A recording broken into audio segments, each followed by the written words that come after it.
ప్రియ ద్వియాత్మ స్వరూపులారా, ఈరోజు ఎప్పటిలాగా మన గురువులందరినీ ఒకసారి స్మరించుకుందాం. ఓం నమో భగవతే వాసుదేవాయ, ఓం నమో భగవతే వాసుదేవాయ.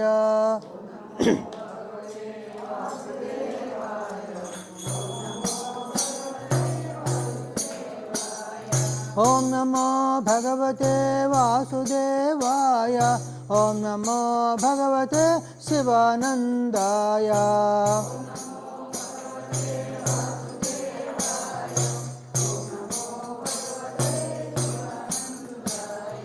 ఓం నమో భగవతే వాసుదేవాయ, ఓం నమో భగవతే చిదానందాయ.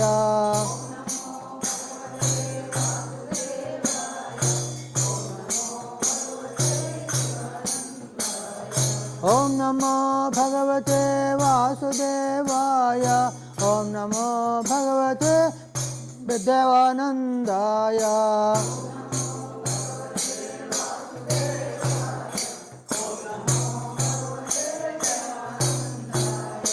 ఓం నమో భగవతే వాసుదేవాయ, ఓం నమో భగవతే హంసానందాయ.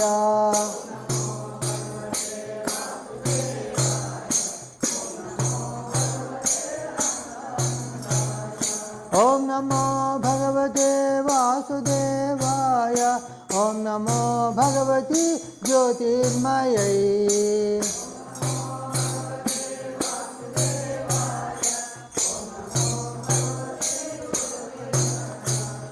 వాసుదేవ వాసుదేవ వాసుదేవ నారాయణ, నారాయణ నారాయణ వాసుదేవ నారాయణ. వాసుదేవ వాసుదేవ వాసుదేవ నారాయణ, నారాయణ నారాయణ వాసుదేవ నారాయణ. సద్గురునాథ్ మహారాజ్కి. ప్రియ దివ్యాత్మ స్వరూపులారా, మనము 3 రోజుల నుంచి ఈ కార్యక్రమాన్ని నాకు అప్పచెప్పారు స్వామివారు. బాధ్యతగా గురుదేవులు అనుగ్రహించిన మేరకు మనము కొన్ని టాపిక్స్ సెట్ చేసుకున్నామండి. మొదటి రోజున మనము సాధారణంగా మానవులందరూ ఎక్కడ ఉన్నారు, ఎక్కడ ఉండాలి, ఏ స్థితిలో ఉండాలి, ఏ స్థితికి చేరుకోవాలి అనే విషయం మీద మనం చెప్పుకున్నాం. రెండో రోజుని మన సాధన యొక్క లక్ష్యం ఏంటి అని చెప్తూ జ్ఞానం గురించి వివరించుకోవడం జరిగింది. నిన్న 3వ రోజు నాడు మనకి జ్ఞానం పొందాలి, ఆత్మదర్శనం కావాలంటే మనకు అడ్డుగా ఉన్నది దేహభావన. ఈ దేహభావనని తొలగించుకోవాలి. ఈ దేహభావన తొలగించుకోవడానికి గురుదేవులు మనకి చెప్పినటువంటి సాధన ఏంటి? ఈశ్వరోపాసన, నిష్కామ సేవ, ఇంద్రియ నిగ్రహము అనే ఈ 3 విషయాలను మనకు దేవానంద స్వామి చెప్పారు. దాని గురించి వివరించుకున్నాము. అయితే ఇందులో ఒక 2 విషయాలు నేను మర్చిపోయి దాటివేయడం జరిగింది. ఒక్కసారి దాన్ని పుచ్చటించుకొని ఈరోజు చెప్పే కార్యక్రమంలోకి వెళ్దాం. అవి ఏమిటంటే, సేవ, నిష్కామ సేవలో కర్మ చట్టం గురించి చెప్పుకున్నాం. ఈ కర్మ చట్టము వచ్చేసరికి అందరికీ తెలుసు. మనకి అనేక జన్మల్లో చేసిన కర్మలన్నీ నిల్వ ఉంచబడతాయి. వాటిని సంచిత కర్మలు అంటారని చెప్పుకున్నాము. సంచిత కర్మల్లో నుంచి అనుభవించడానికి తెచ్చుకున్న కర్మని ప్రారబ్ధ కర్మ అంటాము. అనుభవిస్తూ మళ్ళీ కొన్ని కర్మలు మంచివో చెడ్డవో చేస్తూ ఉంటాము. ఈ కర్మ ఫలితాలు తిరిగి సంచితంలో అంటే నిల్వలో చేరుతాయి. ఈ వెళ్ళే కర్మల్ని ఆగామి కర్మలు అంటారని చెప్పుకోవడం జరిగింది. అయితే ఆ వెళ్ళే కర్మల్ని నిష్కామ భావంతో మనం ఆ కర్మను ఆచరిస్తే ఫలితాన్ని ఆశించకుండా ఆ కర్మ మరి ఇంకా దాని సంచితంలోకి చేరకుండా ఉంటుంది. ఆపేసుకున్నాం కర్మలను చేరకుండా. మరి ఈ ప్రారబ్ధ కర్మను మాత్రం అనుభవిస్తే కానీ పోదని చెప్పుకున్నాం. అంటే విడిచిపెట్టబడిన బాణం వంటిది అనమాట ఈ ప్రారబ్ధ కర్మ.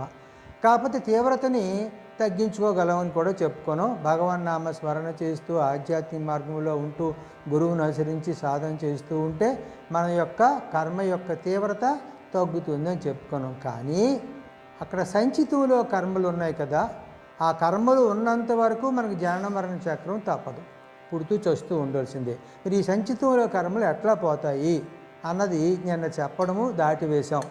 ఒకసారి చెప్పుకుందాం.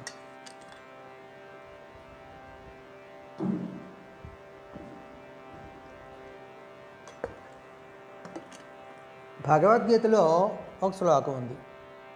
యస్య సర్వే సమారంభాః కామ సంకల్పవర్జితాః జ్ఞానాగ్నిదగ్ధ కర్మాణం తమాహుః పండితం బుధాః అని భగవానుడు చెప్పారు. ఏంటంటే ఎవని యొక్క సమస్తములైన కర్మలు కామము కానీ సంకల్పము కానీ లేకుండా ఉంటాయో, అలాగే ఎవరి యొక్క కర్మలన్నీ కూడా జ్ఞానమనే అగ్ని చేత దహించబడి ఉంటాయో అతనిని పండితుడు అని అంటారని విజ్ఞులు చెప్తారు అని చెప్పారు.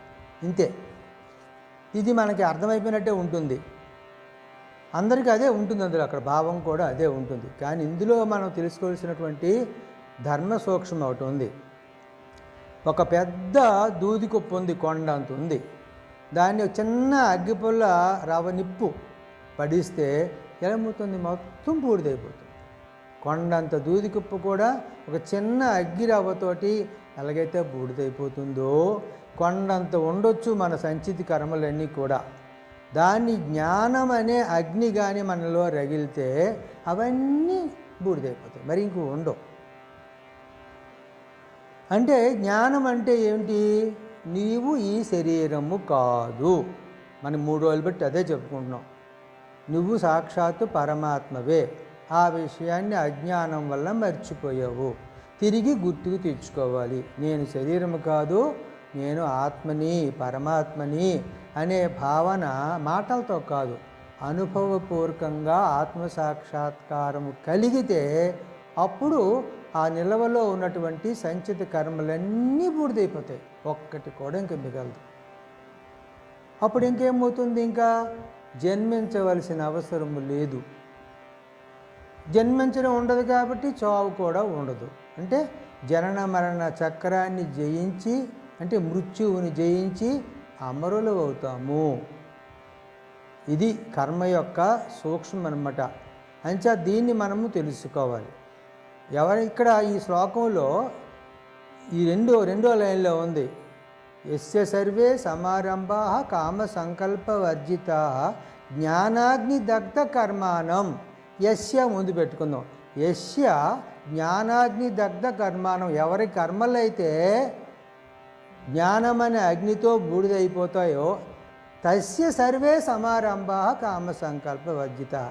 అతని తాలూకు పనులన్నీ కూడా కామము ఉండదు, సంకల్పము ఉండదు. కామం అంటే కోరిక, సంకల్పం అంటే కావాలి అనుకోవడం, నిశ్చయించుకోవడం. ఈ రెండూ లేకుంటే పనులు చేస్తాడండో, చేయడం మాండు. ఉదాహరణకి ఇప్పుడు నా పరిస్థితి చెప్తాను. నాకే సంకల్పం లేదు ఇక్కడికి వచ్చి క్లాసులు చెప్పాలని. అది విధించబడింది. నా దగ్గరికి పని స్వామివారు చెప్పారు, పని వచ్చింది. నా సంకల్పం ఏమీ కాదు. విష్ణుదేవానంద వారి సంకల్పము, అయ్యా మీరు సంకల్పం చేసిన రాత్రి రోజే దేవానందం కళ్ళకి వచ్చారు. నాకు వచ్చి నేనేం చెప్పాను, మీరు చెప్పినట్టుగా ఏదో పుస్తకం చెప్పి చదివించేద్దాం అనుకున్నాను. అట్లా చెప్పొద్దని స్వామి చెప్పారు. అరుణానందం ఎలా చెప్తారో అలాగే చెప్పాలని చెప్పి నా తల మీద చెయ్యి వేసి ఆశీర్వదించారు. ఎంత స్వామి ఉన్నారు అంచేత మరి ఆ విధంగా జరుగుతుంది. అంచేత మనం ఇవన్నీ కూడా సంకల్పం గురుదేవులది. గురుదేవుడి సంకల్పం జరుగుతూ ఉంది అంతే. ఎవరి పనులు కామము సంకల్పము వర్జితే ఉండాలి. ఎప్పుడు జ్ఞానం అనే అగ్నితే దహించబడితే పనులన్నీ చేస్తూనే ఉంటాం. మన దగ్గరికి వస్తూ మనకంటే ఎందుకు వస్తాయి? ప్రారంధ కర్మ ఒకటి ఉంది కదా, ఆ ప్రారంధ కర్మను బట్టి మన దగ్గరికి పనులు అవే వస్తుంది, ఆ కర్మే తీసుకొస్తుంది. అవి చేస్తూ పోవడమే మన పని. ఇది ఒక విషయం, నిన్న మర్చిపోయాం దీన్ని. ఇంకొక విషయం ఏమిటంటే, ఈ ప్రపంచం ఉంది, ప్రపంచం అంతా యోగమాయ, విశ్వం అంతా యోగమాయ. మనం పరమాత్మ దర్శనం కావాలని కోరుకుంటున్నాం. పరమాత్మ దర్శనం కావాలంటే మొత్తం మాయను దాటిపోవాలి. మాయలో ఏ కొంచెం ఉన్నా సరే ఇంకా పరమాత్మ ఎలా చేరుకుంటాం? మాయ లోపలే ఉంటాం. మాయని దాటి వెళ్ళిపోతేనే మనము పరమాత్మని చేరుకోగలుగుతాం. మరి మాయలో ఉండడం అంటే ఏంటి అని మనం తెలుసుకోవాలి కదా. చెప్పుకున్నాం, మాయలో ఉన్నవేంటి? త్రిగుణాలు ఉన్నాయి, సత్వ రజస్ తమో గుణాలు. ఈ గుణాల వలన ఏం జరుగుతున్నాయి? మనకి రాగద్వేషాలు కలుగుతాయి, కావాలనుకోవడం వద్దు అనుకోవడం. అంతటితో ఉంటుందా? ఇంద్రియాలతో అనుభవిస్తున్నాం, అనుభవిస్తూ మంచో చెడో, బాగుందనో బాగులేదనో ఇలాగా భావనలు కలుగుతూ మనం ఉంటే మనం ఎందులో ఉన్నట్టు లెక్క? విశ్వంలో, ప్రపంచంలో, మాయలో ఉన్నట్టే లెక్క. మనకి నిత్యానిత్య వస్తువు వివేక చెప్పుకున్నాం. ఇంద్రియాలని మనం జయించాలి అంటే, ఇంద్రియ నిగ్రహం కలిగి ఉండాలంటే మనకి సమాధి షట్క అంటే మొత్తం చతుర్విధ సాధనా సంపత్తిని మనము అనుష్ఠించాలని చెప్పుకున్నాం. అందులో నిత్యానిత్య వస్తు వివేకంలో మనస్సుకు మనస్సై, ప్రాణానికి ప్రాణమై, ఇంద్రియముకి ఇంద్రియమై ఏ పరమ వస్తువు వెలుగొందుచున్నదో దానిని పొందడానికే మన సాధన అంతటినీ కూడా కేంద్రీకరించాలని చెప్పుకొని వదిలేసాం అక్కడ నిన్న. అయితే ఇక్కడ ఒక విషయం ఏంటంటే, ఇక్కడ ఒక శ్లోకం మనము చెప్పుకోవాల్సి ఉంది.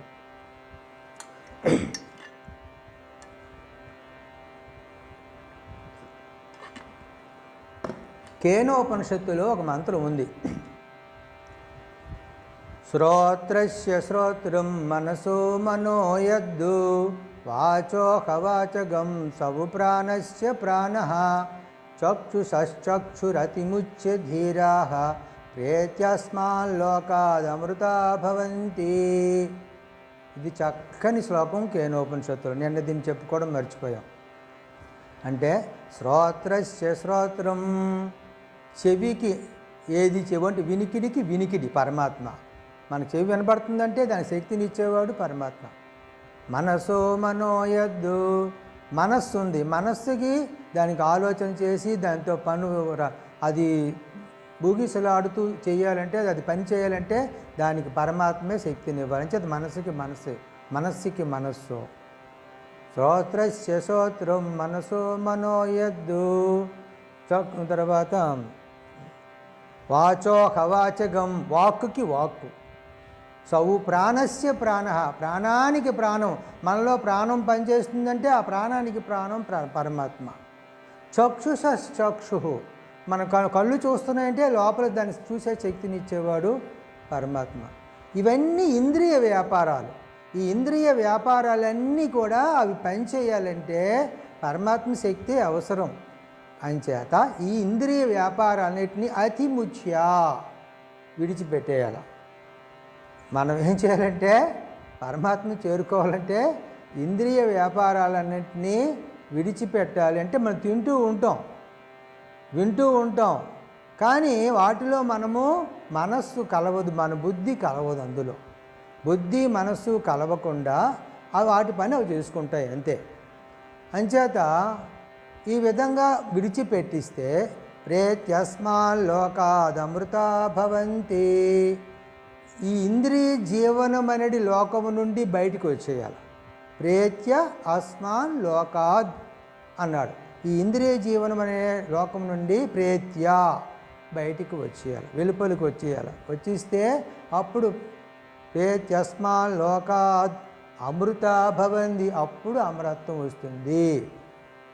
మనకి అమరత్వం అంటే ఆత్మసాక్షాత్కారం అయితే మన తాలూ కర్మలన్నీ నశించిపోతాయి, అమరలం అవుతాము అనే విషయాన్ని అక్కడ మనకి చెప్పుకోవడము జరిగిందనమాట. ఇప్పుడు మనము ఈరోజు టాపిక్ ఈ దేహ భావనని పోగొట్టుకోవడానికి మన శివానంద స్వామి వారు సప్త సాధన విద్యని మనకు అందించారు.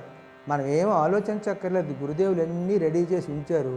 దాన్ని మనం స్మరించుకుంటూ చెప్పుకుంటూ ఉంటే, అది అనుసరిస్తూ ఉంటే సరిపోతుంది.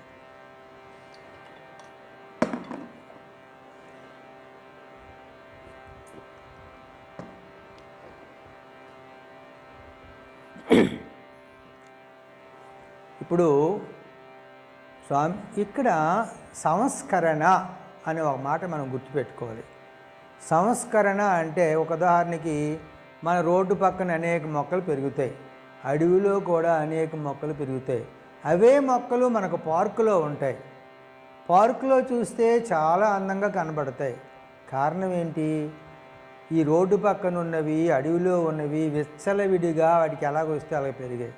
పార్కులో ఉన్న వాటిని ఏం చేశారు? సంస్కరణ చేశారు, కత్తిరించి జాగ్రత్త అందంగా అమరిస్తే అందంగా కనబడుతున్నాయి. అలాగే మనము కూడా మనల్ని సంస్కరణ చేసుకోవాలి 7 విధాలుగా అని చెప్తూ మన శివానంద స్వామి చెప్పారు. ఏమిటంటే సంస్కరణలు: 1 ఆరోగ్య సాధన, 2 ప్రాణశక్తి సాధన, 3వది నైతిక సాధన, 4వది సంకల్ప సంస్కార సాధన, 5వది హృదయ సంస్కార సాధన, 6వది మానసిక సంస్కృతి సాధన, 7వది ఆధ్యాత్మిక సంస్కార సాధన. చూసారా, మన ఆధ్యాత్మికత అనుకుంటున్నాం, అది ఎక్కడ పెట్టారు? లాస్ట్లో పెట్టారు స్వామి. అంటే ఈ ముందు ఉన్నటువంటి 6 మనం ఆచరిస్తే 7వ దానికి మనకు బలము చేకూరుతుందన్నమాట. ఇప్పుడు ఒక్కొక్క దాని గురించి మనము చెప్పుకుందాం. ఆరోగ్య సంస్కార సాధనలో స్వామి 4 సూత్రాలు, మొత్తము 7 కలిపి 32 సూత్రాలను మనకి శివానంద స్వామి వారు చెప్పారు. ఈ ఆరోగ్య సాధనలో 4 సూత్రాలు మనకి చెప్పారు. ఏమిటంటే అవి: మితముగా భుజింపుము, తర్వాత సాత్విక ఆహారమునే తీసుకొనుము, తినుటకు ముందు భగవంతునికి అర్పించుము. ఇది 1వ సూత్రం. మితముగా ఎందుకు తినమన్నారంటే మన పొట్టలో 4 భాగాలు చేసుకోవాలట. సగభాగమే పదార్థంతో నింపాలి, అందులో పావు వాటని నీళ్ళతో నింపాలి, పావు వాట గాలి కోసం ఖాళీ ఉంచాలి అని శివానంద స్వామి చెప్పారు. అప్పుడు మనకి భోజనానికి కూర్చున్నప్పుడు ఎంత తేలిగ్గా కూర్చుంటామో లేచినప్పుడు కూడా కింద నుంచి అంత తేలిగ్గా లేవాలని మనకి శివానంద స్వామి వారు చెప్పారు. ఇది ఒకటి అందులోనే. ఇక రెండోది అందులో విషయం ఏమిటంటే సాత్విక ఆహారమునే తీసుకొనుము అన్నారు. సాత్విక ఆహారం తీసుకుంటే మనకి ఛాందోగ్యోపనిషత్తు ఒక మాట చెప్తుంది: ఆహార శుద్ధౌ సత్వశుద్ధి, సత్వశుద్ధౌ ధ్రువా స్మృతి, స్మృతిలంబే సర్వగ్రంథీనాం విప్రమోక్ష. ఆహారం శుద్ధంగా ఉంటే మనస్సు శుద్ధంగా ఉంటుంది. మనస్సు శుద్ధంగా ఉంటే భగవంతుని యందు స్మరణ బాగా నిలబడుతుంది. భగవంతుని యందు స్మరణ బాగా నిలబడితే మనకి సమస్తమైనటువంటి గ్రంథులు అన్నీ, బంధాలన్నీ విడిపోతాయి. ఎంత చిన్న సింపుల్గా చెప్పారు ఛాందోగ్యోపనిషత్తులో. అంచేత దీనికి అంతటికి కారణమో ఆహారము శుద్ధంగా ఉండాలి, శాకాహారాన్ని తీసుకోవాలి, సాత్విక ఆహారాన్నే తీసుకోవాలి అని శివానంద స్వామి వారు చెప్పారు. ఇదే మాటకి మనకి ఆయుష్ సత్వ బలారోగ్య సుఖ ప్రీతి వివర్ధనా రస్య స్నిగ్ధ స్థిరా హృదయ ఆహార సాత్విక ప్రియా. సాత్విక ఆహారం అంటే ఏమిటి, దానివల్ల ఉపయోగాలు ఏంటో ఇక్కడ మనకి కృష్ణ పరమాత్మ చెప్పారు. ఆయుష్ సత్వ బలారోగ్య సుఖప్రీతి వివర్ధన. ఆయుష్ని పెంచేది, మనస్సుకి శరీరానికి బలాన్ని ఇచ్చేది, సుఖాన్ని కలిగించేది, ఇవన్నీ ఏది? సాత్విక ఆహారం. అదేంటి? రస్య స్నిగ్ధ స్థిర హృదయ. రస్య అంటే రసము కలివి, స్నిగ్ధ అంటే చమురు కలివి, స్థిరంగా మన శరీరంలో చాలాసేపు ఉండి బలాన్ని చేకూర్చి, హృదయ అంటే మనం తినగానే చూడగానే మనోహరములుగా ఉండే ఆహారాలని మనం తీసుకోవాలి.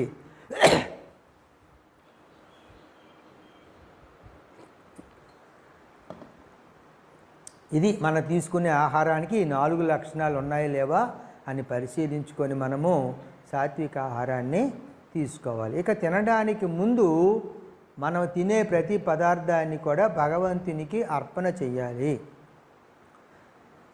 శివార్పణమనో రామార్పణమో ఇష్టదైవం పేరు చెప్పి అర్పణం చెప్పచ్చు. లేదంటే బ్రహ్మార్పణం, బ్రహ్మ హవిర్బ్రహ్మాగ్నో బ్రహ్మణావతం బ్రహ్మైవతేన గంతవ్యం బ్రహ్మకర్మ సమాధిని అని చెప్పి మన సాక్షాత్ పరబ్రహ్మకే అర్పణ చేసుకోవచ్చు. ఎందుకు చేయాలి అంటే మనము దగ్గరికి తినడానికి వచ్చిన ఆహారము దోషాలు ఉంటాయి. వండే వాళ్ళతో ఒక మనోభావాలు ఆహారం మీద పడతాయి. దాన్ని సంపాదించే వాడితో అలా గుణగణాలు కూడా ఆహారం మీద పడతాయి. ఒకడు దానిని దొంగతనం చేసి సంపాదించుకున్నాడు అనుకోండి, తినేవాడికి దొంగతనం వస్తాయి, దొంగతనం బుద్ధులు పుడతాయి, దొంగ బుద్ధులు పడతాయి. అలాగే వండేవారికి జగలాడాడడం, కయ్యాలాడడం, లేకపోతే కోపపడుతూ ఉండము, చిరాకు పడుతూ ఉండము, ఇలాంటి తర్వాత దొంగ బుద్ధులు ఇవేవైనా ఉన్నాయనుకోండి వండేవారికి, వండుతున్నప్పుడు వాళ్ళ గుణాలు వాటి మీద ప్రస్ఫుటమయ్యి తినేవారికి కూడా వస్తాయి. అందుచేతను మనము ఆ దోషాలన్నీ పోవడానికి ముందుగా మనము పరమాత్మకి లేక ఇష్టదైవానికి మన తాలూకా మన ముందుకు వచ్చిన ఆహారాన్ని అర్పణ చేయాలి, నివేదన చేస్తే అప్పుడు అది ప్రసాదం అవుతుంది. ప్రసాదం అయిన తర్వాత ఆ దోషాలన్నీ పోతాయి, ఏ దోషాలు లేని ఆహారాన్ని మనము తీసుకోవడం అవుతుందన్నమాట. ఇది ఒకటో సూత్రం అయ్యింది. రెండో సూత్రం ఏంటంటే స్వామి చెప్పారు, ఉల్లి, వెల్లుల్లి, మిరప, చింతపండు, కాఫీ, టీలను సాధ్యమైనంత వరకు తగ్గించుకోమన్నారు.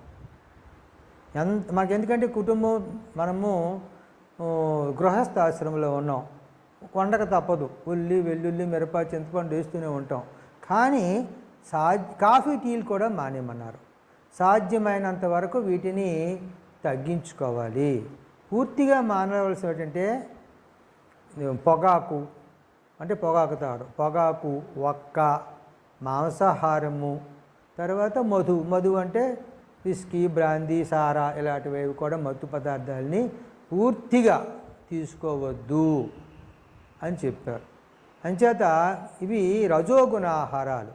కట్వామ్ల లవణాత్యుష్ణ తీక్ష్ణ రోక్ష విదాకిన ఆహారారాయ సస్యేష్ట దుఃఖ శోకామయ ప్రదాహ అని భగవద్గీతలో పరమాత్మ రజోగుణ ఆహారం గురించి చెప్పారు. కట్వా అంటే బాగా చేదుగా ఉన్నవి, ఆమ్ల పుల్లగా ఉన్నవి, లవణ అంటే ఉప్పగా ఉన్నవి, అత్యుష్ణ వేడిగా ఉన్నవి, తీక్ష్ణ కారంగా ఉన్నవి, రోక్ష బాగా ఫ్రై అయిపోయి వేపుళ్ళు అనమాట, బాగా వేగిపోయినవి, విదాహిన దాహాన్ని కలిగించేవి. ఇవన్నీ ఏ ఆహారాలు? రజోగుణ ఆహారాలు. రజోగుణ గలవారికి ఇవి ఇష్టము. ఇవేం చేస్తాయంటే దుఃఖ శోకామయ ప్రదాహ, దుఃఖాన్ని మనసుకి శరీరానికి దుఃఖాన్ని మనసుకి చికాకుని కలిగిస్తాయి, శాంతంగా ఉంచలేవు. అంచేత మనము దుఃఖ శోకామయ ప్రదాహ అని చెప్పేశారు. మరి ఇవన్నీ తింటే మనకి ఏటి వస్తాయి? మనకు రకరకాల రోగాలు రావడానికి రజోగుణ ఆహారమే, మనం చికాకుగా ఉండడానికి కూడా రజోగుణ ఆహారమే. ఇంచేత ఇవి తీసుకోవద్దు, విద్య వీలైనంత వరకు తగ్గించండి అని మనకి శివానంద స్వామి వారు చెప్పారు. తర్వాత మూడోది ఏంటంటే మనకి ఆరోగ్య సాధనలో ఏకాదశి నాడు ఉపవసించండి. ఉపవసించిన తర్వాత రాత్రికి పాలు, పండ్లు, దుంపల్ని తీసుకోండి. ఉపవాసం అని చెప్పి నాకు దేవానంద స్వామి వారు ఉత్తరంలో రాశారు. ఏకాదశి ఎందుకు చేస్తామంటే మనం తినే తాగే సమయం కూడా భగవంతుని స్మరణ కోసం ఉపయోగించుకోవాలి. ఉపవాసము అంటే భగవంతుని సమీపంలో ఉండాలని అర్థం అని దేవానంద స్వామీజీ వారు మనకి తెలియజేశారు. అయితే మనం ఉపవాసం అని చెప్పి కొంతమంది మంచినీళ్ళు కూడా తాగకుండా చేస్తూ ఉంటారు. అది సరైనది కాదు, ఆరోగ్యానికి హాని అవుతుంది. మంచినీళ్ళతో పాటు నిమ్మకాయ, ఉప్పుని స్మరించుకుంటూ నీవు ఒక్కడే ఉన్నావు అనుకో, భగవంతుని స్మరించుకుంటూ నడిచేసేయి, అరగంట నడిచిస్తే సరిపోతుంది. ఈ విధంగా ఈ 4 మనం పాటిస్తే మన ఆరోగ్యం బాగుంటుంది అన్నమాట. ఇది ఆరోగ్య సాధన. ఇది ఒకటోది. రెండోది ప్రాణశక్తి సాధన.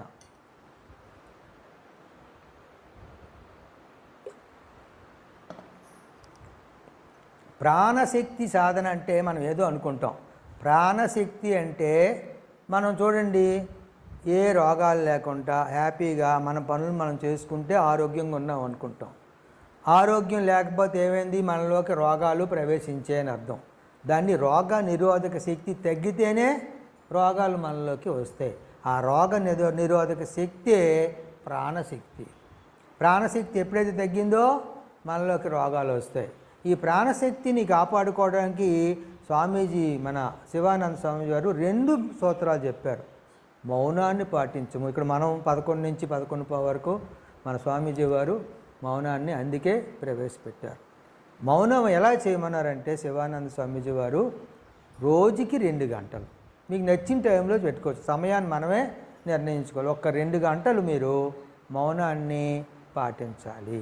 అంతేకాకుండా వారంకి ఒకరోజు 4 గంటల నుంచి 8 గంటల వరకు అవకాశాన్ని బట్టి కనీసం 4 గంటల నుంచి 8 గంటల వరకు మౌనాన్ని పాటించాలి. ఎందుకు ఈ మౌనాన్ని పాటించినప్పుడు ఏం చేస్తారంటే చాలామంది నోరు మాట్లాడదు, మనసు మాత్రం లోకం అంతా తిరుగుతుంది. అది మౌనం కాదు. నోరు మాట్లాడినంత మాత్రాన మౌనం కాదు, మనోమౌనం అవసరం. మనస్సు మౌనంగా, మౌనం అంటే మననం, భగవంతుని మననంలో స్మరణలో ఉండడమే మౌనం తప్ప నువ్వు నోరు మాట్లాడుకుంటా అనేక విషయాలు ఆలోచిస్తూ పేపర్ల మీద చీటీలు రాసి అందరికీ చెప్తూ ఉంటే అది మౌనం కాదు. అంచేత పూర్తిగా భగవంతుని స్మరణలో ఎప్పుడైతే ఉంటామో అది మౌనము. అట్లా మనం చేస్తే మనలో ప్రాణశక్తి పెరుగుతుంది. ఒకటి. రెండోది ఏంటంటే 2 సూత్రాలు చెప్పారు ఇందులో. బ్రహ్మచర్యాన్ని పాటించాలి. బ్రహ్మచర్యాన్ని పాటించడానికి కొంతమంది పెళ్లి చేసుకోకుండా ఉంటారు, దాన్ని నైష్టిక బ్రహ్మచర్యం అంటారు. కొంతమంది భార్య లేక భర్త చనిపోతే బ్రహ్మచర్యంగా ఉంటారు, దాన్ని విదురు బ్రహ్మచర్యం అంటారు. మరి గృహస్థ బ్రహ్మచర్యం ఏంటంటే సంతానం కోసమే భార్యాభర్తలు కలవాలి, సంభోగంలో కలవాలి. సంతానం అయిపోయిన తర్వాత మరి కలవకూడదు. అంచేత మనకి హరిశ్చంద్రలో కథలో మనకి విశ్వామిత్రుడు ఒక 2 పిల్లలు తీసుకొచ్చి నువ్వు పెళ్లి చేసుకోవయ్యా అంటాడు. మాతంగ కన్యలు అంటారు అనుకుంటాను. అంటే హరిశ్చంద్రుడు నాకు ఎప్పుడో పెళ్ళి అయిపోయింది, సత్పుత్రుడు కూడా పుట్టాడు, సంతానం కోసమే కదా పిల్లలందరూ నాకు అయిపోయింది కాబట్టి నేను చేసుకోను అంటాడు.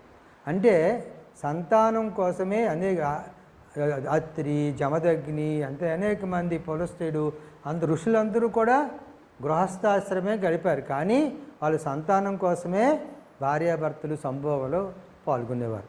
అయితే ఇక్కడ శివానంద స్వామి వారు ఇప్పుడు ఈ లోకంలో ఈ కాలానికి సంబంధించి కొన్ని సూచనలు చేశారు. సంభోగాన్ని ఒక్కసారి మానలేరు కాబట్టి క్రమక్రమంగా తగ్గించుకునేవారు. 2 రోజులకు ఒకసారి, ఆ తర్వాత వారంకి ఒకసారి, ఆ తర్వాత నెలకు ఒకసారి, ఆ తర్వాత సంవత్సరంకి ఒకసారి, చివరికి పూర్తిగా మానేయమన్నారు. ఇది శివానంద స్వామి వారి మాట. అంచేత పూర్తిగా దాన్ని ఆచరణలో తెచ్చుకోవడానికి మనం బ్రహ్మచర్యాన్ని పాటిస్తే ఏమిటంటే మనలో ప్రాణశక్తి పెరుగుతుందన్నమాట. ఇది ఈ 2 విషయాలు మనకి శివానంద స్వామి వారు చెప్పిన మాటలనే మీ ముందు ఉంచాం. ఇకపోతే మూడోది నైతిక సాధన. నైతిక సాధనలో వచ్చేసరికి స్వామీజీ వారు 5 సూత్రాలు చెప్పారు. నైతిక సాధనలో మొట్టమొదటి మాట నిజమునే మాట్లాడుము, తర్వాత మృదువుగా సరళంగా మాట్లాడము, దయతో మాట్లాడము. ఇవి మృదువుగా మాట్లాడాలి, సరళంగా మాట్లాడాలి. దీనికి మనము భగవద్గీతలో అనుద్వేగకరం వాక్యం సత్యం ప్రియహితం చేయత్ స్వాధ్యాయాభ్యసనం చైవ వాంగ్మయం తప ఉచ్యతే. నోటితో చేసే తపస్సు అండి. మనం మృదువుగా, స్మూత్గా, నమ్రతగా కరుణ ఏవచ నిర్మమో నిరహంకార సమదుర్గ ఉంటాం. ఇక్కడ అలక్కా చెప్పేది ఇక్కడ వశిష్ఠ మహర్షి ప్రాణం ఎందుకు నిలుపుకోవాలంటే తత్వ జిజ్ఞాసనార్థం. తత్వం అంటే ఆత్మతత్వ జ్ఞానాన్ని నిన్ను నువ్వు తెలుసుకోవడానికి నీ ప్రాణాలు నిలబెట్టుకో. అక్కడ విషయం. ఎందుకు తింటున్నావంటే బ్రతకడం కోసం, ఎందుకు బ్రతుకుతున్నావంటే తినడం కోసం. అక్కడతో అయిపోతుంది మన జీవితం అంతా. ఎందుకు బ్రతుకుతున్నావంటే తత్వాన్ని తెలుసుకోవడం కోసము అని మనము గ్రహించాలి. అది వచ్చిన పని. మానవ జన్మకు వచ్చిన పని ఏంటంటే ఆత్మతత్వ జ్ఞానాన్ని పొంది ఆత్మసాక్షాత్కారం పొందడానికి మానవ జన్మకు వచ్చాం. ఆ విషయం మానేసి తింటూ తిరుగుతూ పిల్లలకంటూ చనిపోతున్నాం. జన్మంతా వృధా అయిపోయినట్టే. మళ్ళీ ఎప్పటికో 84 లక్షల జన్మలు ఎత్తితే కానీ ఈ మానవ జన్మ మళ్ళీ మనకి రాదు. తత్వం జిజ్ఞాస్యం ఏన భూయోన జన్మ. మరి తత్వం ఎందుకయ్యా తెలుసుకోవాలంటే మరుజన్మ లేకుండా చేసుకోవడం కోసం. నీ యథార్థ ఆత్మతత్వాన్ని ఎప్పుడైతే తెలుసుకున్నావో మన సంచితంలో ఉన్నటువంటి కర్మలన్నీ బూడిదైపోతాయి. ఇంకేముంది? ఇంక మరుజన్మ ఉండదు. మరుజన్మ లేకుండా చేసుకోవడం కోసము తత్వం జిజ్ఞాసం హేన భూయో నజన్మ. మరలా జన్మించకుండా ఉండడం కోసము మనము తత్వజ్ఞానాన్ని పొందాలి. ఎంత చిన్న మంత్రం శ్లోకం మనకి యోగ వాసిష్టంలో శ్రీరామచంద్రుడికి వశిష్ఠ మహర్షి చెప్పారు. మొత్తం ఆ సారమంతా ఇందులోనే ఉంది. ఒక శ్లోకం చాలు మనకి. అంచేత మనము ఈ విధంగా మనం సంపాదించేది అనింజ్యమైనటువంటి కర్మ ఉండాల. ఆక్షేపణీయం కానటువంటి కర్మ ద్వారా మన ఆహారాన్ని సంపాదించుకోవాలి. అంచేత అన్యాయ మార్గంగా మనం సంపాదన అంగీకరించకూడదు. శ్రమించి సంపాదించుము, నిజాయితీగా ఉండుము అని మనకి శివానంద స్వామి వారు అందుకే చెప్పారనమాట. ఇంత సారము ఆయన చెప్పిన చిన్న మాటల్లో మనకి అందులో ఉందన్నమాట. ఇకపోతే ఇక 5వది నైతిక సాధనలు. ఇవన్నీ నైతిక సాధనలే. నైతిక సాధనలో 5వది ఏంటంటే సహనము, ప్రేమ, దయ, జాలి, ఓర్పు. ఈ లక్షణాలన్నీ పెంపొందించుకొని కోపాన్ని జయించాలి. చూసారా? కోపాన్ని జయించడానికి 5 లక్షణాలు మన దగ్గర ఉంటే కోపాన్ని జయించగలుగుతాం. అంతేకాదు ఇంకో సులువు కూడా చెప్పారు స్వామి. ఇతరుల తప్పులను క్షమించుము. మన కోపం ఎందుకు వస్తుంది? ఎవడైనా తప్పు చేస్తేనే మన కోపం వస్తుంది. క్షమించేసావనుకో ఇంకా కోపం రాదు. ఈ క్షమాగుణం ఎప్పుడు వస్తుంది నీకు? ఈ 5 లక్షణాలు నీకు ఉన్నప్పుడే క్షమాగుణం వస్తుంది. సహనము, ప్రేమ, దయ, జాలి, ఓర్పు అనమాట. వేమన గారు కూడా ఈ కోపం గురించి ఒక మాట చెప్పారు. కోపమున ఘనత కొంచెమైపోవును,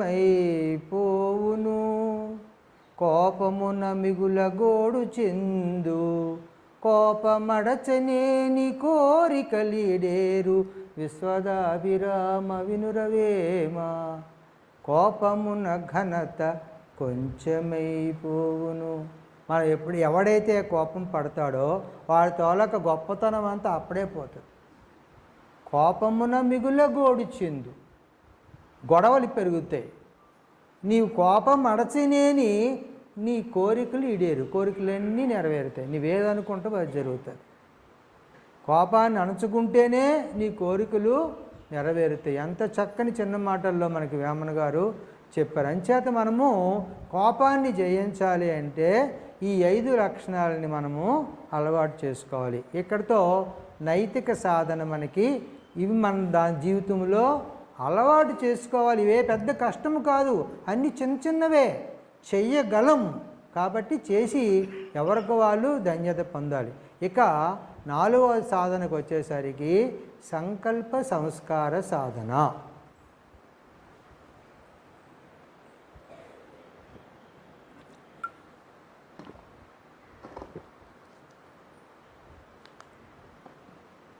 సంకల్ప సంస్కార సాధన అంటే మన సంకల్పాలని మనం విచ్చలవిడిగా వెళ్ళిపోతూ ఉంటాయి.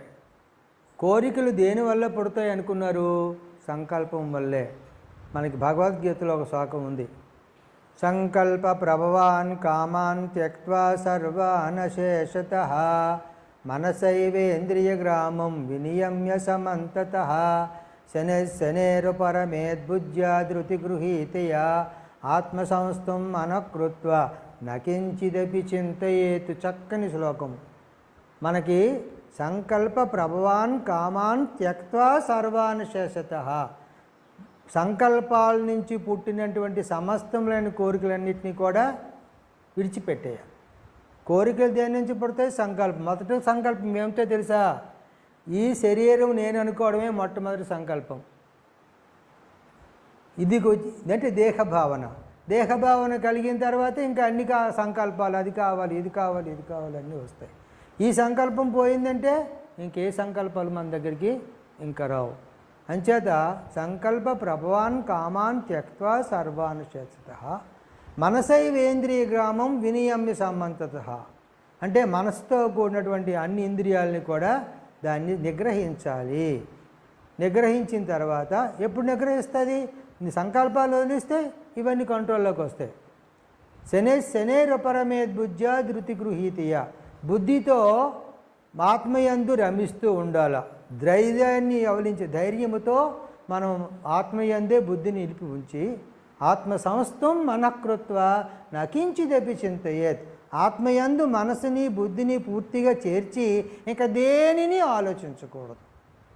అది సంకల్పంతో అలాగా చివరి మెట్టు అనమాట. ఇప్పుడు దాని గురించి చెప్పుకుందాం. ఇక్కడ స్వామి ఏం చెప్పారంటే, నువ్వు ఈ సంకల్ప సంస్కారాలంటే విచ్చలవిడిగా సంస్కారాలు పెరగకుండా సంకల్పాలు కలగకుండా ఉండడానికి కొన్ని సూత్రాలు 3 సూత్రాలను మనకి చెప్పడం జరిగింది. ఏమిటంటే అవి, మొదటిది ప్రతి ఆదివారం నేను ఉప్పు లేకుండా తింటాను అని ఒక సంకల్పం చేసుకోవాలి.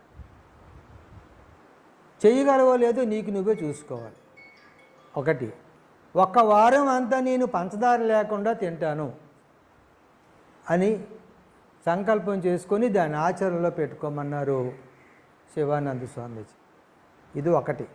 రెండో సూత్రం ఏంటంటే, పేకాట ఆడవద్దన్నారు, సినిమాలు చూడవద్దన్నారు, నవలలని చదవద్దన్నారు, క్లబ్బులకి జోద గృహాలు అంటాం కదా, క్లబ్బులకి వెళ్ళొద్దన్నారు. అంతేకాదు అనాత్మవాదులతోటి అజ్ఞానులతోటి స్నేహం చేయొద్దన్నారు. ఏమవుతుంది ఇలా చేస్తే అంటే, పేకాట ఆడామనుకోండి, మీరు పేకాట ఆడుతూ ఉంటే పడుకున్న నిద్రలో కూడా పేక ముక్కలే కళ్ళకు వస్తాయి. మీ ఆలోచన ఎప్పుడు కూడా ఆ సీక్వెన్సు సెట్స్ వాటిల్లోనే బుర్ర తిరుగుతుంది తప్ప ఇంకా భగవంతుడి మీదకి వెళ్ళదు. కాకపోతే గుర్తు తెచ్చుకోండి. ఒకటి. రెండోది ఏంటంటే, సినిమాలకు వెళ్తాం, చూస్తాం, సరదాగా ఉంటుంది. కానీ సినిమా చూసి ఇంటికి వచ్చిన తర్వాత మనకు నచ్చిన సన్నివేశాలు సీన్స్ ఉంటాయి కొన్ని. అందులో ఎవరికి ఒక్కొక్కడికి ఒక్కొక్కటి నచ్చుతుంది. అది మళ్ళీ మళ్ళీ గుర్తు వస్తుంటుంది. ఓ హీరోయిన్ కావచ్చు, హీరో కావచ్చు, లేకపోతే ఆ మాటలు కావచ్చు, అక్కడ ఉన్న సన్నివేశాలు, మేడలు, మిద్దులు, పదవులు, అలంకారాలు ఏవేవో రకరకాలు తీస్తూ ఉంటారు. అవన్నీ సినిమాతో అక్కడ వదిలేము, మళ్ళీ ఇంటికి తెస్తాం. ఇంటికి రాకుండా మాటికి గుర్తొస్తూ ఉంటాయి. ఇంక దేవుడు ఇంకెక్కడ ఉంటాడు? దేవుడి మీదకి ఇంకెళ్ళదు, భగవంతుడి మీద స్మరణ. సినిమా వాళ్ళు కథ మీదకి, ఆ స్టోరీ మీదకి, ఆ సీన్ల మీదకి వెళ్ళిపోతుంది. అందుకే సినిమాలు చూడొద్దన్నారు. నవలలు కూడా అంతే. పూర్వం యుద్ధనపూడి సులోచనారాణి బోల్డ్ నవలలు రాసేవారు. ఆ నవలు ఇప్పటికీ రాస్తున్నారు. నవల్లో కూడా నవలలే సినిమాలుగా తీస్తూ ఉన్నారు. ఆ నవల్లో కూడా అందులో పాత్రలు, పాత్రదారులు అందులో చదువుకొని మన మైండ్ అందులోకి వెళ్ళిపోతూ ఉంటుంది. మనం ఏం చేస్తుంది? దైవ విముఖులను చేస్తాయి. మన ఆత్మసాక్షాత్కార మార్గానికి అవి ఆటంకం కలుగ చేస్తాయి. ఇప్పుడు క్లబ్బులకి వెళ్తే చూడక్కర్లేదు, తాగుతారు, తందనాలు ఆడతారు, తిరుగుతారు. అక్కడ రకరకాల విశేషాలు అన్నీ కూడా డ్యాన్సులు ఉంటాయి. ఎందులోకి వెళ్తే పూర్తిగా అందులో మునిగిపోతాం. అంటే పూర్తిగా భగవంతుని విముఖుని చేస్తాయి. ఇంకా అలాగే అనాత్మవాదులు, అజ్ఞానులు, వాళ్ళతో మనం స్నేహం చేసామంటే మనల్ని ఆల మార్గంలోకి మప్పేసి మనల్ని దైవం నుంచి పక్కత్రోవ పట్టేస్తారు. అందుచేత ఇవన్నీ చేయొద్దు. నీ సంకల్పం బలంగా భగవంతుని మీదే ఉండాలంటే ఇవి మానేయాలి అని చెప్తారు. ఇది రెండో సూత్రం. మూడోది ఏంటంటే, కోరికలను తగ్గించుకో, సాధారణ జీవితాన్ని గడుపు, తర్వాత ఉత్తమమైన భావాలని కలిగి ఉండు అని శివానంద స్వామి చెప్పి చాలా చాలా నిరాడంబరంగా మనము ఉండాలి. ఎప్పుడు ఉంటాము? కోరికలు తగ్గించుకుంటేనే ఉండగలుగుతాం. కోరికలు పెరిగిపోతే ఆడంబరం కోసం కోరికలు పెరిగిపోతాయి. అంటే ఈ 3 సూత్రాల వల్ల మనము సాధించింది ఏంటంటే, చెడు సంకల్పాల నుంచి మంచి సంకల్పాలకి మనల్ని ఉద్ధరించుకోవాలి. ఆ మంచి సంకల్పం నుంచి కూడా నిస్సంకల్ప స్థితికి మనం చేరుకోవాలి. మనం అదే కదా ఈ శ్లోకంలో చివరి చెప్పాను, మనస్సుని పూర్తిగా ఆత్మయందు నిలిచి ఇంక దేని గురించి కూడా ఆలోచించకూడదు అనేది ఈ శ్లోకంలో మనము చెప్పుకోవడం జరిగింది. అంచేత ఆ విధంగా మన నిస్సంకల్ప స్థితికి చేరుకుంటాము. అంచేత ఈ సంకల్ప సంస్కారాలని మనమే సంస్కరించుకోవాలి. విచ్చలవిడిగా వదిలిస్తే పెరిగిపోతూ ఉంటాయి. ఇలా సంస్కరించుకోవడానికి ప్రయత్నం చేయాలని శివానంద స్వామి వారికి మనకి చెప్పడం జరిగింది. ఇక 4 అయిపోయేవి. 5వది ఏంటంటే హృదయ సంస్కార సాధన.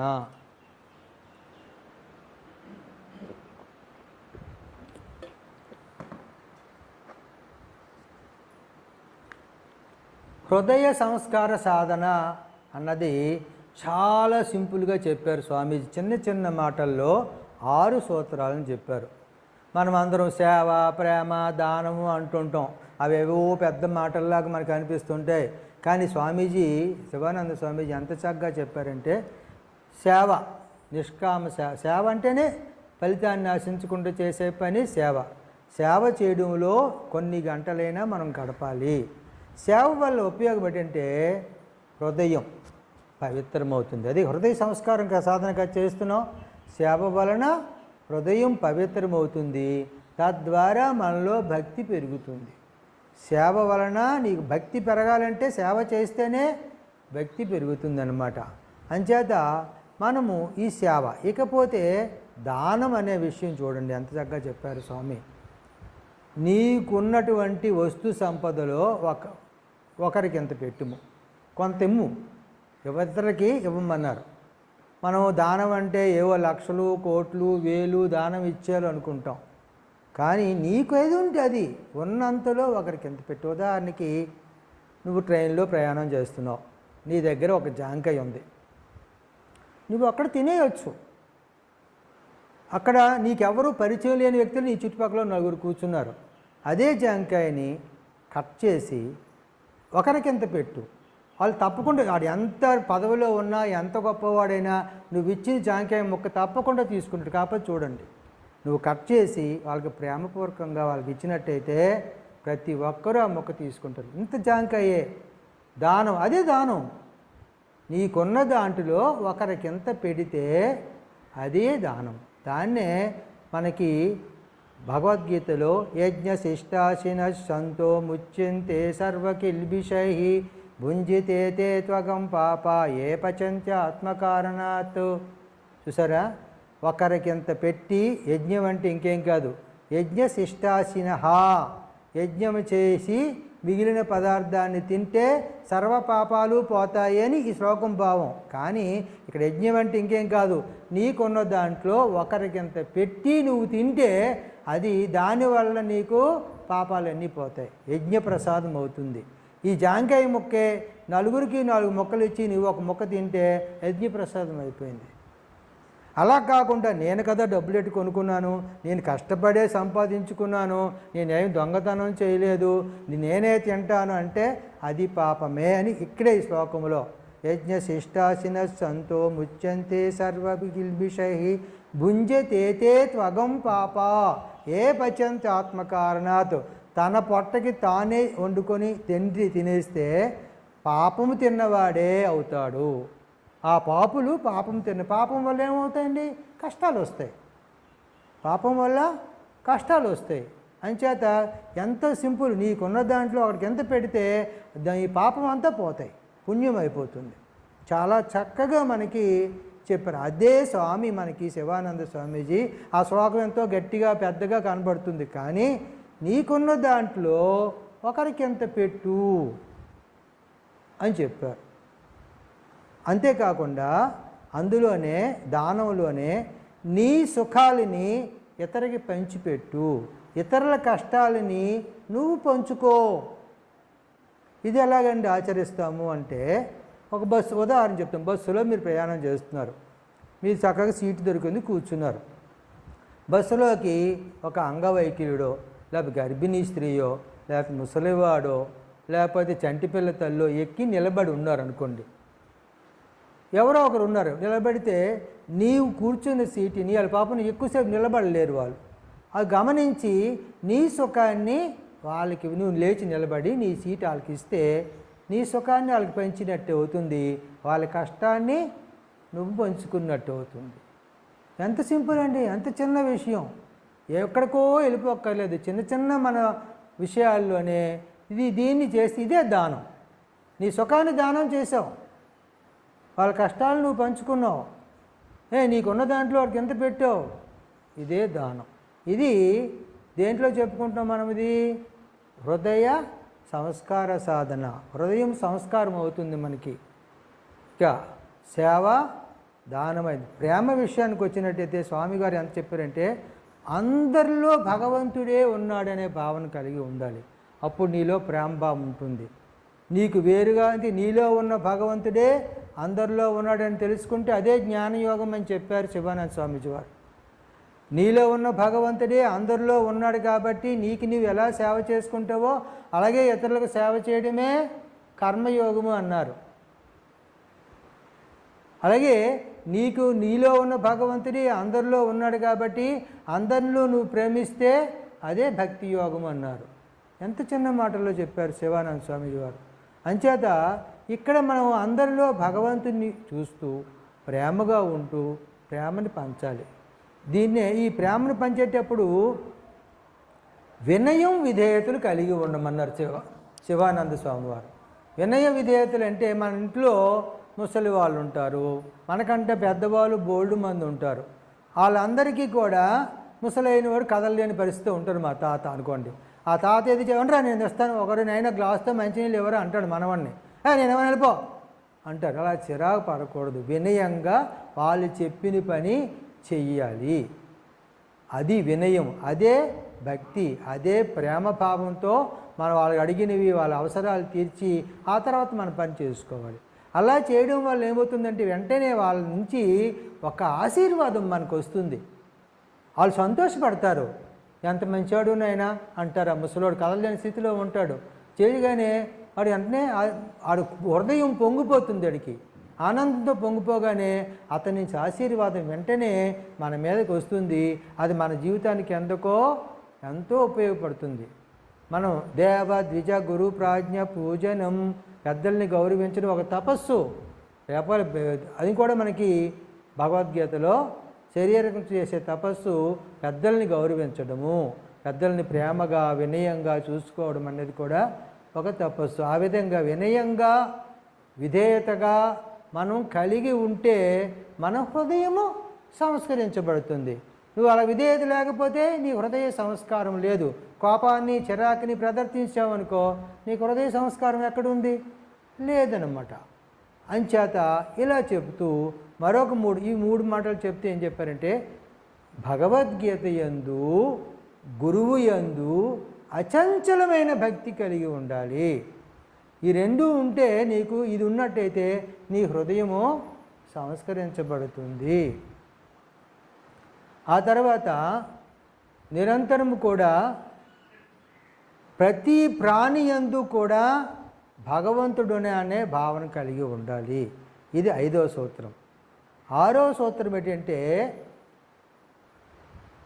ఎల్లప్పుడూ భగవంతుని స్మరిస్తూనే ఉండాలి, ప్రార్థిస్తూనే ఉండాలి. భగవంతుని ఎల్లప్పుడూ కూడా స్మరిస్తూ ప్రార్థిస్తూ ఉండాలి. అలాగే నీ దగ్గర ఎప్పుడూ ఒక జపమాలను ఉంచుకో. ఉదయము సాయంత్రం కూడా ధ్యానం చెయ్యు భగవంతుని గురించి. ఇది 6వ సూత్రం అన్నమాట. భగవంతుని గురించి ఎప్పుడు కూడా స్మరిస్తూ ఉండాలి. ఉదయం సాయంత్రం తప్పకుండా ధ్యానం చేయాలి. ఎక్కడ అవకాశం వస్తే అక్కడ మనం జపం చేయడానికి అనుకూలంగా మన దగ్గర ఎప్పుడు ఒక జపమాలని ఉంచుకోమని శివానంద స్వామి వారు మనకి చెప్పారు. ఈ సందర్భంగా ఇలాగ నిరంతరం స్మరిస్తే ఏంటవుతుంది అన్నది భగవద్గీతలో మనకి ఒక మాట చెప్తారు. యం యం వాపి స్మరన్ భావం త్యజత్యంతే కలేబరం తం తమేవైతి కౌంతేయ సదా తద్భావ భావితః. సదా అంటే చనిపోయేటప్పుడు మనకి ఏదైతే స్మరణకు వస్తుందో అట్టి స్వరూపాన్ని పొందుతాం. ఇది శాస్త్రం, ఇది నియమం, చట్టం కూడా. ఎందుకు అది గుర్తు వస్తుందంటే మనం నిరంతరము దేన్నైతే స్మరిస్తూ ఉంటామో అదే మనకు అప్పుడు గుర్తొస్తుంది. మరి నిరంతరము భగవంతుని స్మరిస్తూ ఉంటే భగవంతుని మనకు అప్పుడు గుర్తొస్తుంది. మరి భగవంతుడు చనిపోయేటప్పుడు గుర్తు రావాలంటే మనం నిరంతరం భగవంతుని స్మరించాలి. అంతకాలే చ మామేవ స్మరన్ ముక్త్వా కలేబరం యప్రయాతి సమద్భావం యాతి నాస్త్యత్ర సంశయ. అంతకాలే చ అన్నాడు ఇక్కడ. చ అంటే కూడా. చనిపోయేటప్పుడు కూడా భగవంతుని స్మరిస్తే అంతకాలేచ మామేవ స్మరన్ ముక్త్వా కలేబరం, ఈ శరీరాన్ని విడిచిపెడితే ప్రయాతి, ఎవడైతే విడిచిపెడతో సమద్భావం యాతి, వాడు నన్ను పొందుతాడు. చనిపోయేటప్పుడు కూడా భగవంతుని స్మరిస్తూ చనిపోతే భగవంతుని పొందుతాడు ఏకంగా డైరెక్ట్గా. కానీ ఇక్కడ అంత్యకాలం నందు మాత్రమే నన్ను స్మరిస్తే అనలేదు కూడా.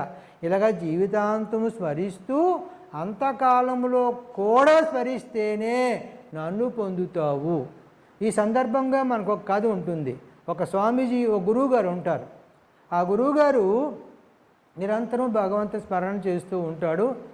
అయితే కొంచెం అంత్యకాలం జాపరించింది ఆయనకి. అంత్యకాలం జాపరిస్తే అతనిని, అరే నాయన నేను కాశీలో చనిపోవాలనుకుంటున్నాను శిష్యులు చెప్తారు. మరి గురువుగారు నడలేరు కాబట్టి ఒక పల్లకీలో పెట్టుకొని కాశీకి తీసుకెళ్తారు.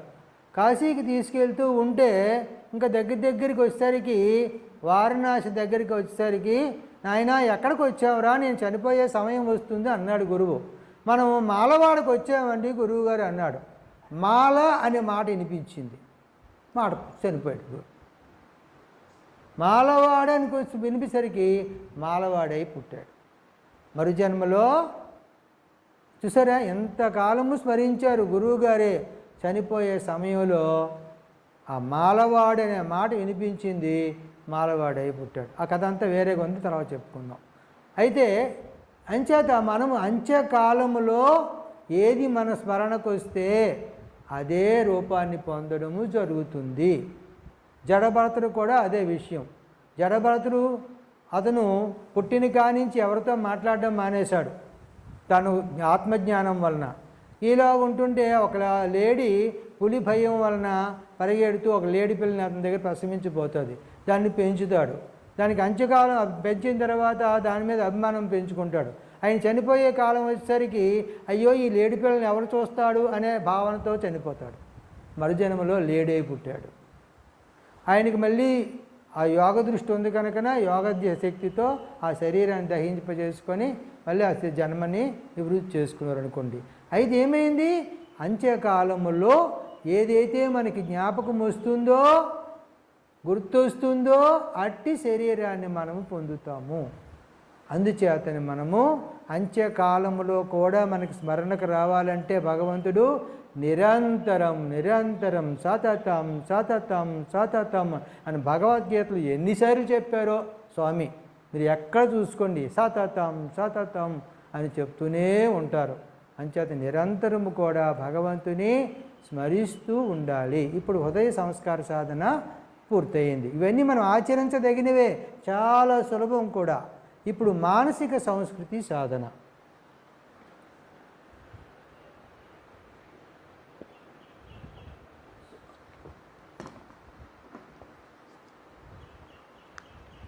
మానసిక సంస్కృతి సాధన అంటే ఇందులో 6 విషయాలు. మనస్సుని సంస్కరించడము. మనస్సుని సంస్కరించడంలో మొట్టమొదటి ఏం చెప్పారో తెలుసా స్వామీజీ వారు, భగవద్గీతని చదవడం అలవాటు చేసుకోండి. నీకు మనస్సు సంస్కరించబడాలంటే భగవద్గీతని చదవడం అలవాటు చేసుకోవాలి. ఇది ఒకటో సూత్రం. రెండో సూత్రం ఏంటంటే ఎప్పుడూ నీ దగ్గర భగవద్గీత ఉంచుకో. Very simple. ఎప్పుడు కావలిస్తే అప్పుడు చదవడానికి అనుకూలంగా. మూడో సూత్రం ఏం చెప్పారంటే అంతే, మా భగవద్గీత ఒకటే కాదు, రామాయణము, భాగవతము, యోగవాసిష్టము, ఉపనిషత్తులు వీని రోజు చదువుతూ ఉండు. భగవద్గీత ఒకటే కాదు, అంతేకాకుండా గురువులు రాసిన గ్రంథాలు కూడా చదువుతూనే ఉండాలి. 3 అయిపోయేవి. 4వ విషయానికి వస్తే ఎప్పుడూ సత్సంగాల్లో కాలాన్ని గడపమన్నాడు. మనం సత్సంగంలోనే ఉన్నాం. మనం సత్సంగాల్లో కాలం గడిపితే మన మనస్సు కంట్రోల్ అవుతుంది, సంస్కరించబడుతుంది. భక్తి అనే మొక్కని నశింపజేయకుండా తినివేయకుండా, అంటే అహంకారం మమకారాలని పశువులు తినకుండా కాపాడుకోగలుగుతాము. భక్తి పెరుగుతుంది. సత్సంగత్వే నిస్సంగత్వం. అటాచ్మెంట్లు అన్నీ పోతాయి. ప్రాపంచిక విషయాలతో నిస్సంగం ఏర్పడుతుంది. సత్సంగత్వే నిస్సంగత్వం. ఎందుకు నిస్సంగత్వం రావాలి? ఇది అబద్ధం కనుక. ఈ ప్రపంచము, ఈ విశ్వము, ఈ జగత్తు అబద్ధం అనే మనం 3-4 రోజులు బట్టి చెప్పుకుంటున్నాం.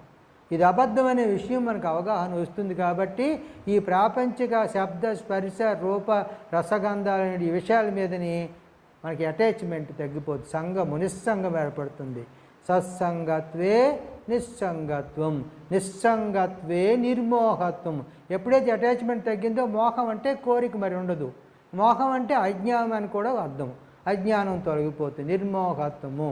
నిర్మోహత్వే నిశ్చలతత్వము. ఎప్పుడైతే అజ్ఞానం పోయిందో నిశ్చలంగా మనస్సు పరమాత్మయందే నిలబడి ఉంటుంది. నిశ్చలతత్వే జీవన్ముక్తి. పరమాత్మయందు మనస్సు బుద్ధి ఏకాగ్రమై స్థిరంగా ఉంటే అదే మోక్షం. నిశ్చలతత్వే జీవన్ముక్తి అని చక్కగా చిన్న చిన్న మాటల్లో మనకి శంకరాచార్యులు వాళ్ళు చెప్పడం జరిగింది. అంచేత ఇది మనస్సు సంస్కరించబడాలంటే సత్సంగాల్లో మనము పాల్గొవాలి. ఇంకంతేకాకుండా వారానికి ఒకరోజైనా సరే దేవాలయానికి వెళ్ళి భగవంతుని భక్తితో ప్రార్థించాలి అని చెప్పడం జరిగింది. భగవంతుని ఎందుకు ప్రార్థించాలి అంటే, మనం అందరూ ఒరే నాయనలారా మీరు ధ్యానం చేయండి అంటే మాకెక్కడ అవుతుందండి, మాకు బోల్డ్ కష్టాలు ఉన్నాయి, మాకు బోల్డ్ బాధలు ఉన్నాయి, బోల్డ్ ఆపదలు ఉన్నాయి, మాకు ఈ సంసారాన్ని ఎలా దాటుతాం, మేము ఈ సంసారంతో ఉండి మేము ధ్యానం చేయలేము, మాకవ్వదు అని అంటూ ఉంటారు అందరూ కూడా. అందుకే రాలేకపోతున్నారు. దీనికే ప్రహ్లాదుడు ఒక మాట చెప్తాడు.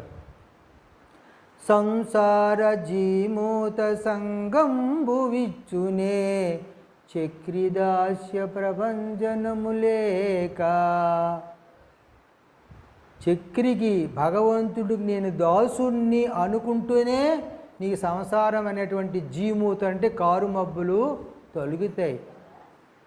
నువ్వు భగవంతుడికి దాసుడిని అనుకోకపోతే సంసారం పెరుగుతుంది. సంసారం అంటే ఏంటి చెప్పుకున్నావు నిన్న? నేను నాది అనే భావనే సంసారం. ఈ సంసారం తొలగాలంటే మొట్టమొదట నేను భగవంతునికి దాసుడిని. దాసుడు అంటే ఆడు ఏం పని చెప్తే ఆ పని చేయడమే. భగవంతుడికి శరీరాన్ని లెక్క చేయకుండా భగవంతుని కార్యక్రమాల్లో మనం దాసిగా ఉండాలి. సంసార జీమూత సంగంబు విచ్చునే చక్రిదాస్య ప్రపంచనములేక. తాపత్రయాభిలదావాగ్నులారునే విష్ణు సేవామృత వృష్టి లేక. తాపత్రయములు ఉంటాయి, కష్టములు 3 రకాలు. తాపములు అంటే కష్టాలు. ఏంటి? అది భౌతిక, అది దైవిక, ఆధ్యాత్మిక. శారీరకంగా వచ్చేవి కష్టాలు, దైవికంగా వచ్చే కష్టాలు, శారీరకంగా వచ్చే రోగాలు. దైవికంగా వచ్చే కష్టాలు ఏంటి? గ్రహ దోషాలు అంటాం కదా. గ్రహ దోషాల వల్ల మనకు కష్టాలు వస్తాయి. అలాగే ఆధ్యాత్మిక, అది భౌతిక, అది భౌతికంగా వచ్చే కష్టాలు మనకి ఉప్పెన్లు, వరదలు, ప్రళయాలు, అతివృష్టి, అనావృష్టి, భూకంపాలు, ఇవన్నీ కష్టాలే. ఇది భౌతికంగా. ఆత్మికంగా అంటే శరీరానికి వచ్చే కష్టాలు, రోగాలు, రొప్పులు. అలాగే అది దైవికం అంటే గ్రహ దోషాల వల్ల వచ్చే కష్టాలు. ఈ 3 కష్టాలు కూడా పోవాలంటే తాపత్రయాభిల దావాగ్నితో పోల్చాడు. అడవిలో అగ్ని రగిలితే దాన్ని ఎవడు ఆర్పలేడు. ఎవడు ఆర్పుతాడు? వృష్టి, వర్షం పడితేనే ఆరాలి తప్ప ఎవడు ఆర్పలేడు. అలాగే ఈ కష్టాలన్నీ పోవాలంటే తాపత్రయాభిల దావాగ్నులారునే విష్ణు సేవ అమృత వృష్టి లేక. భగవంతుడికి నేను సేవకుడిని అనే భావన నీకు ఉంటే ఈ కష్టాలు పోతాయి. మరి నువ్వు ఒక భగవంతుడి సేవ చేయకపోతే కష్టాలు అలా పెరుగుతూనే ఉంటాయి. చూసారా? అలాగే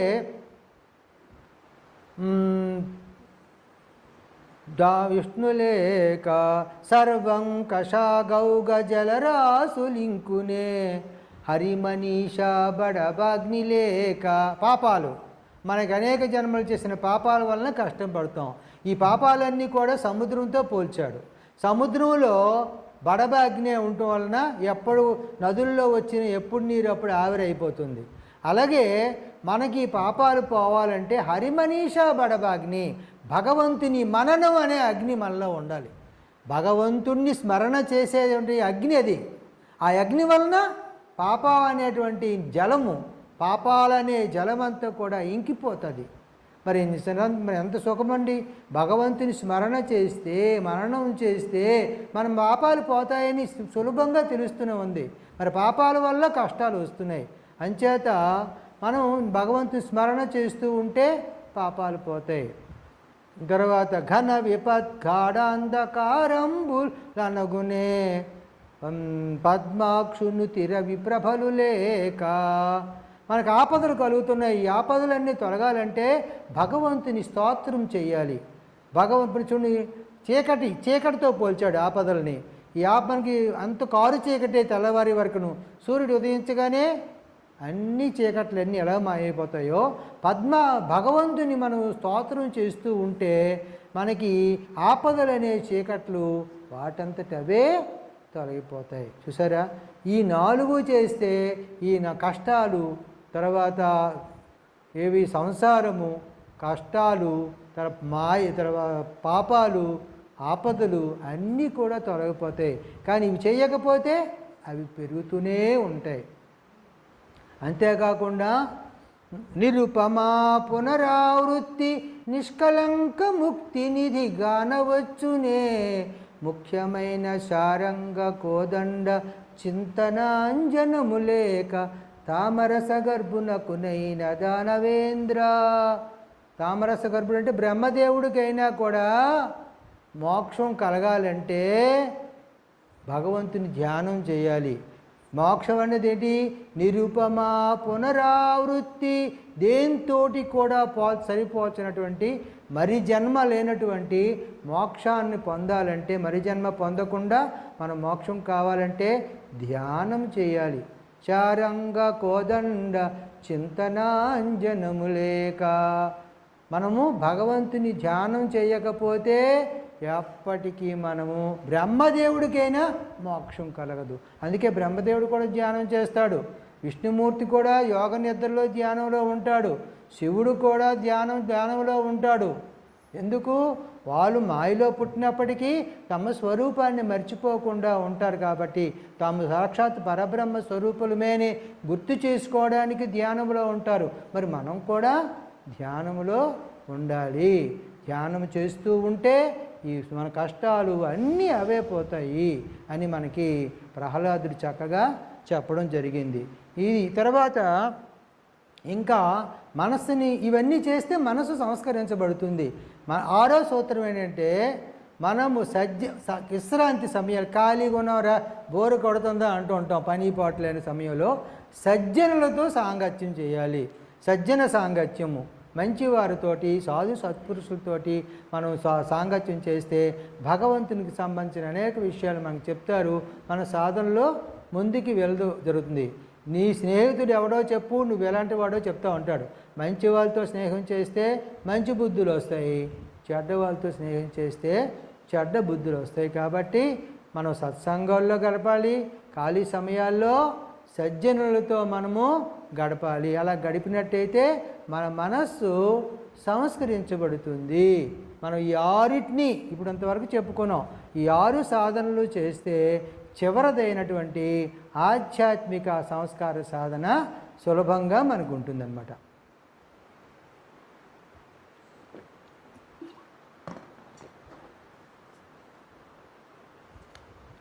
ఆధ్యాత్మిక సంస్కార సాధన ఏమిటంటే, ఎల్లప్పుడూ నిరంతరము భగవంతుని ప్రార్థించుము. ఉదయము సాయంత్రము తప్పకుండా ధ్యానం చేయము అని స్వామీజీ చెప్పారనమాట. ఇది మొట్టమొదటి సూత్రం. తర్వాత నిరంతరము భగవంతుని స్మరిస్తూనే ఉండాలి.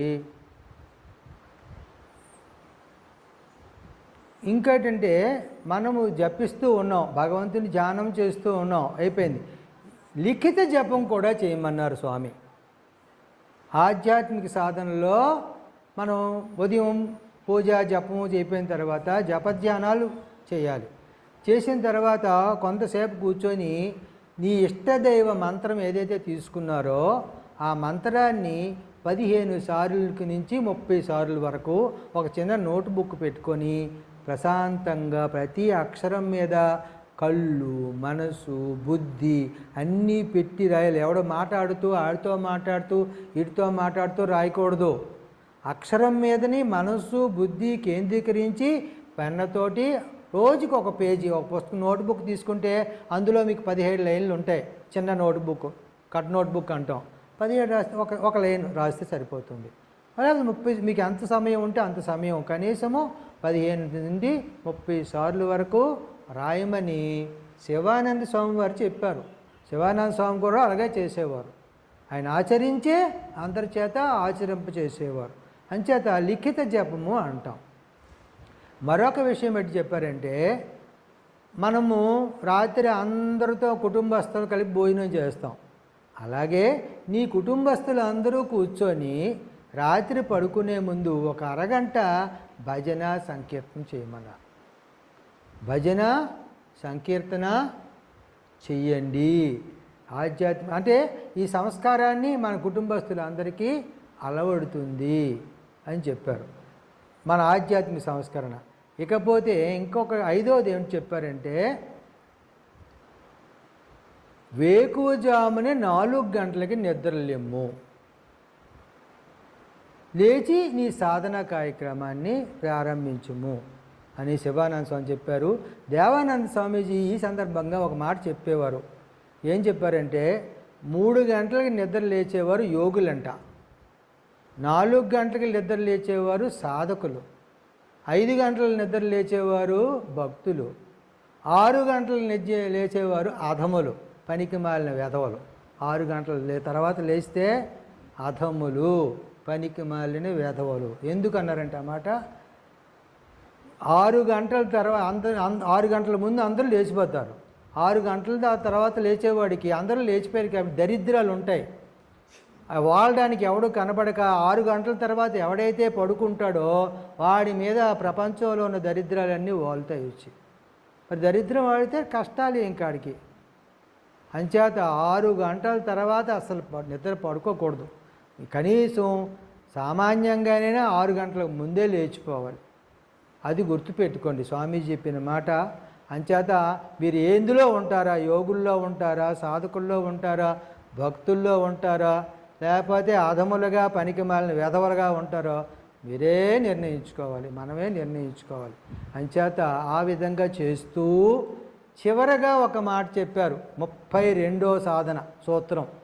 ఇందులో ఆధ్యాత్మిక సాధనలో 6వ సూత్రం ఏంటంటే, ఈరోజు ఉదయం లేచిన కానించి రాత్రి పడుకునే వరకు నువ్వేం చేసావో డైరీ రాసుకోమరు. మనకు కూడా స్వామి చెప్పారు ఇక్కడ, రోజు డైరీ రాయమని. ఈ 7 చాతుర్మాస దీక్షలో ఉదయం నుంచి సాయంకాలం వరకు నువ్వేం చేసావు, ఎలా ఉన్నావు, ఏంటి నేర్చుకున్నావు ఒక డైరీ రాసుకుని అవి పరిశీలన చేసుకోవాలి. తప్పులు ఏం జరిగాయా, నేను ఎట్లా ప్రవర్తించాను, నాలో తప్పులు ఏం జరిగాయా, నీకు నువ్వే సరిదిద్దుకోమని అని చెప్పడం జరిగింది.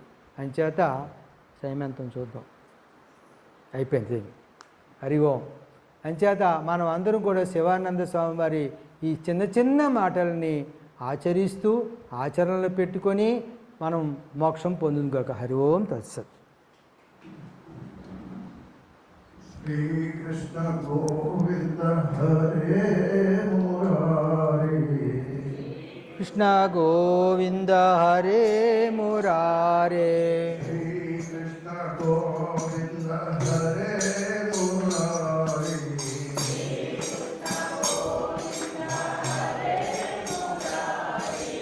హే నాథ నారాయణ వాసుదేవ, హే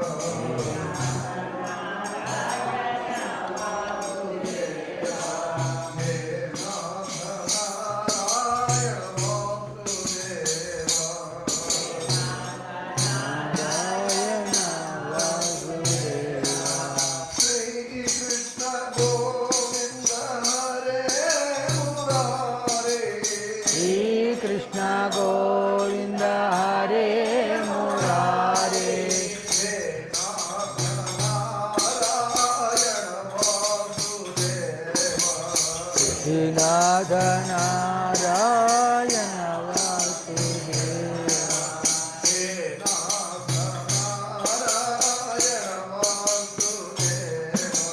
హే నాథ నారాయణ వాసుదేవ శ్రీకృష్ణ గోవింద హరే మురారి గోవింద హరే మురారే.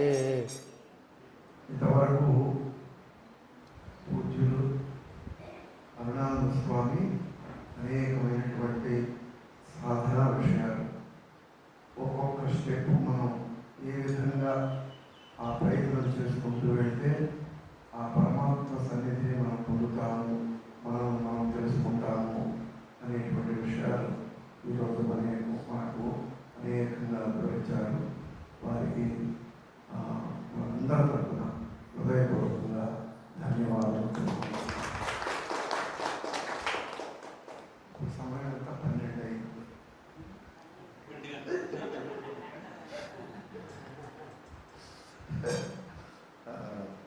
అయితే అందరూ సమాయత్తం అయిపోయారు.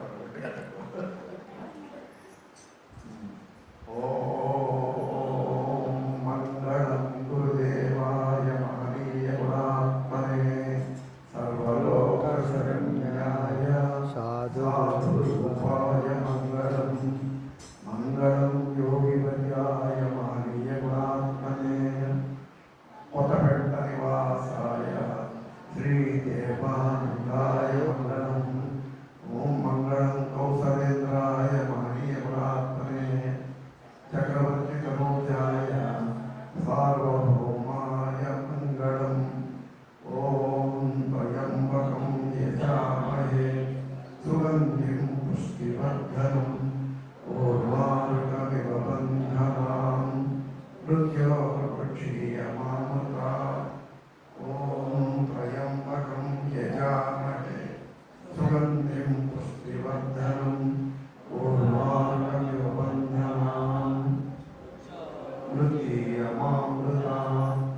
ఓం త్రయంబకం యజామహే సుగంధిం పుష్టివర్ధనం ఊర్వారుకమివ బంధనాం మృత్యోర్వక్షీయమామృతా. ఓం సర్వేషాం స్వస్తిర్భవతు, సర్వేషాం శాంతిర్భవతు, సర్వేషాం పూర్ణం భవతు, సర్వేషాం మంగళం భవతు, సర్వే భవంతు సుఖినః, సర్వే సంతు నిరామయాః, సర్వే భద్రాణి పశ్యంతు మా కశ్చిత్ దుఃఖభాగ్ భవేత్. ఓం అసతో మా సద్గమయ తమసో మా జ్యోతిర్గమయ మృత్యోర్మామృతంగమయ. ఓం పూర్ణమదః పూర్ణమిదం పూర్ణాత్ పూర్ణముదచ్యతే పూర్ణస్య పూర్ణమాదాయ పూర్ణమేవావశిష్యతే. ఓం శాంతి శాంతి శాంతి. ఓం ద్యౌః శాంతి అంతరిక్షో శాంతి. పాంప్లెట్లు ఉన్నాయి, అందులో పంచండి. పాంప్లెట్లు బ్యాగులు ఉన్నాయి, పాంప్లెట్లు ఉన్నాయి. శాంతి. ఓషధః శాంతి వనస్పతః శాంతి విశ్వే దేవా శాంతి బ్రహ్మ శాంతి. అందరికీ ఇచ్చేయండి. సర్వం శాంతి శాంతిరేవ శాంతి సమా శాంతిరేతి. ఓం శాంతి శాంతి శాంతి. बोलो सद्गुरु भगवान की जय। गोपाल कृष्ण भगवान की श्री रामचंद्र मूर्ति की पवन सुत हनुमान की लक्ष्मी नरसिंह भगवान की वेंकटेश्वर भगवान की जगन्नाथ भगवान की जगत जननी जगदम्बे मां